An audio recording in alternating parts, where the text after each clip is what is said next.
Hello, and welcome back to another Chris McPherson Show Cricket Daily for the 5th of February. And we are certainly getting very close, the cusp, if you will, of the T20 World Cup. The Under-19s World Cup final is set, and the Women's Premier League in India is getting to its pinnacle game as well. So much to talk about, so much to unpack, so let's dig into it all. Of course, the best place to stay up to date with us is here on YouTube. And the best way to do that is to hit subscribe. We'd also love it if you could hit like on the video and get involved in the comments. And if you want to get a notification every time we drop a video so that you're the first to watch it, make sure to hit that bell icon down below and you'll get those notifications. And you can catch up with our short snippets in between episodes and around your sporting landscape, not just cricket, plenty more as well, on our social media channels at The Chris Mack Show across Instagram, TikTok, X, and Facebook. You can find us. But let's start with that Under-19s World Cup and the semi-final. The second semi-final, and India have successfully booked their ticket to the Under-19s World Cup final for an 11th time. With a 7-wicket win over Afghanistan in that second semi-final of the tournament, the Afghans won the toss. They elected to bat on what looked like a fairly placid and batter-friendly wicket. And it certainly played that way for Afghanistan, as their total was headlined by twin tons for Faisal Shinazada, who got 110 from 93, and Uzairala Nizai, who got 101 not out from 86, as they set an imposing 310 for 4 from their 50 overs. India, though, made no hiding their intent nor talent, as Vaibhav Suryavanshi hammered 68 from 33 before falling in the 10th over, at which point captain Ayush Matre, with 62 of 59, joined anchor and opener Aaron George at the crease as they put on 114 for the second wicket and steered India to 204 for 2, requiring just 107 from 142 deliveries as Mahatre departed. George continued on, racking up an impressive 115 off 104 as he sealed man of the match honours and steered the side to within touching distance of the total, while Vian Malhotra and Vedant Trivedi steered them home with 53 balls to spare. A convincing win, another statement from the Indians as they look set now to enter this final against England as the favourites, as they shape to take out a 6th Under-19 World Cup title.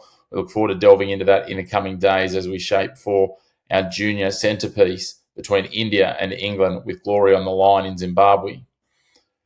Moving on to the T20 World Cup matches that were played, the warm-up matches that were played overnight. One wasn't played. Ireland and Pakistan was abandoned due to rain. Namibia took on Scotland, and Luren Steenkamp got 51 of 24, and Jan Frilick, 88 from 44, set a platform for a huge Namibian total in Bengaluru, with an opening stand of 137 from 65 deliveries at a strike rate of over 200. Throw in some late cameos led by captain Gerhard Erasmus with 33 not out from 22, and Namibia had more than set the tone for the clash as they marched to 226 for 4. Brandon McCullum did his bit for Scotland, batting at 3 with an explosive 95 from 39, including 8 maximums, 8 sixes, but the Scots could not quite score and maintain that 11.35 and over they required. They did take it down to the last over after their captain Richie Berrington chimed in with 46 from 26 as part of taking 41 from overs 17 to 19. They headed into the 20th over, requiring 12 from that last over, but a tight bowling effort from the final JJ Smith over, just going for 5 runs as well as claiming a wicket, sealed the deal for Namibia in a thrilling finish as they sealed victory by 6 runs. We move on to Afghanistan versus the West Indies. The Afghans were sent in to bat and capitalised on a number of players getting starts, and also on the tactical ability to retire players out and rotate their players to get more batting time ahead of the World Cup. Ibrahim Zadran, top scorer with 51, retired out from 34 deliveries, as Afghanistan finished 182 for 6 from their 20 overs, with 3 of those 6 wickets retired out. On the flip side, the West Indies had 5 of their top 7 dismissed in single digits, while Brandon King, their opener, reached only 11.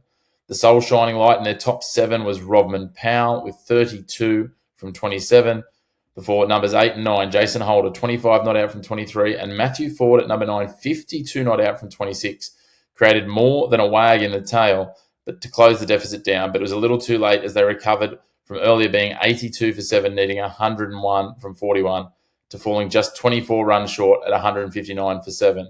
Certainly not a great first outing in the subcontinent for the Windies, but I'm sure they'll take some solace from that late batting innings from Holder and Ford. And finally, India and South Africa. Ishan Kishan made the most of a recall at the expense of Sanju Samson, blazing 53 from 20 to open the Indian innings before being retired. Alongside Tilak Varma's explosive 45 from 19, they set the tone for India to go at a massive rate and rack up 240 for 5, with plenty of positives as every one of their batters got starts.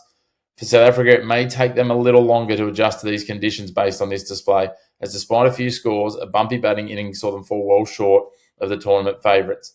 Notable performers: Tristan Stubbs, 45 from 21, Ryan Rickelton, 44 from 21, while South African fans will also be happy to see that Jason Smith got some time in the middle with 35 from 23. But in the end, South Africa, they fell short. They were 210 for 7, going down by 30 runs. We move on to breaking news, and obviously the biggest talking point at the moment is the discussion around Pakistan's threatened but yet to be confirmed boycott of their T20 World Cup match against India, and the conversation does not go away. It continues to bubble away, and it's looking like it's got more meat on the bones as it's escalated, with the country's Prime Minister now publicly confirming the reasons behind Pakistan's decision. Shehbaz Sharif has said Pakistan's refusal to play India is a show of solidarity with Bangladesh following Bangladesh's removal from the tournament, the first time this stance has been openly acknowledged by a senior government figure. Addressing members of the cabinet, Sharif said, "We have taken a very clear stand. We won't play the match against India because there should be no politics on the sports field." He added that Pakistan had taken a considered stance and should completely stand by Bangladesh.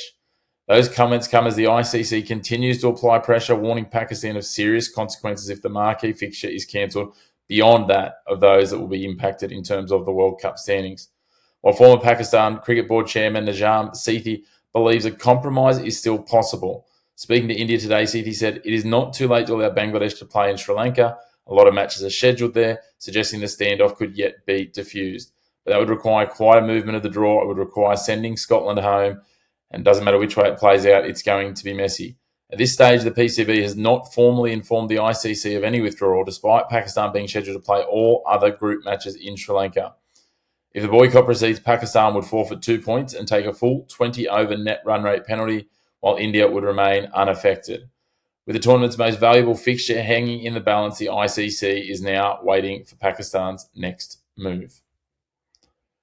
Let's head to the look ahead now and start with the Women's Premier League final in India, the women's equivalent of the IPL, the WPL final. The stage is set in Vadodara for a WPL final, dripping with storylines, star power, and unfinished business. Delhi Capitals taking on Royal Challengers Bengaluru, a final that few saw coming, but now feels inevitable. Delhi arrived battle-hardened. A week ago, their campaign was wobbling and teetering. Now they're through to a fourth straight final, powered by a ruthless chase in the eliminator that barely gave Gujarat Giants a look in. At the centre of it all, Jemima Rodriguez. From the heartbreak of being bowled attempting a scoop when she thought her team were knocked out of the finals, to a calm, commanding 41 off 23 in the eliminator, this has felt like a personal growth arc as much as a team one. Her leadership, energy, and intent have defined the Capitals' surge. Up top for them, Shafali Verma and Lizelle Lee remain the most destructive opening pair in the competition. The Capitals are undefeated from 3 games when they passed 50 together, and all 5 of Delhi's wins have come in chases. RCB, meanwhile, have taken the smoother road. They topped the table, earned a week's rest, and arrived fresh, chasing a 3rd straight franchise title across formats. Captain Smriti Mandana leads a side that's adapted on the fly. In the absence of Elise Perry, Grace Harris has been the enforcer, striking at 181, comfortably the best in the tournament. RCB also owns the tightest late over bowling, conceding just 8.2 runs per over at the death, ahead of Delhi Capitals. The X factors loom large. For DC, Chanel Henry has been quietly crucial, while Nandini Sharma's 16 wickets are the most by an Indian bowler this season. For RCB, the new ball threat of Lauren Bell against Shafali and Lee could decide the tone inside the first 6 overs. History adds spice to, in all 3 previous WPL seasons, the eliminator winner has gone on to lift the trophy, which will certainly buoy the spirits of the Capitals. It's a stacked final. It's going to be big. I can't see Capitals getting it done. They've had a dream run to this point. It would be huge. It would be momentous. But I think Bengaluru are just too strong. RCB to win this one for mine. And of course, before we wrap up, we do need to touch on the T20 World Cup matches that are heading into the World Cup again overnight tonight. We've got Oman taking on Zimbabwe in Colombo at 4:30 Australian Eastern Daylight Time. At 6:30, Canada will take on Nepal in Chennai. 10:30, the Aussies will be in action, hopefully performing better than they did against Pakistan in Pakistan. They'll be in Colombo taking on the Netherlands. And last but not least, in the early hours at 12:30 a.m., New Zealand taking on USA in Navi Mumbai. The Sheffield Shield back underway, plenty of action happening there. We'll try and get some updates across that over the next couple of days and certainly look to recap it once those matches are wrapped. The 3 matches at the SCG, the MCG and the WACA ongoing as we speak. But that's been your daily dose for your Cricket Daily on the 5th of February. A big thanks for tuning in. Make sure if you haven't already, hit subscribe, hit like on the video, get involved in the comments. Don't be shy. And follow along on our social media channels. You can find us on most of your favourite social media platforms. At The Chris Mack Show is where you'll find us. But until next time, thanks for tuning in to your home of the black and white of sports. No grey opinions here.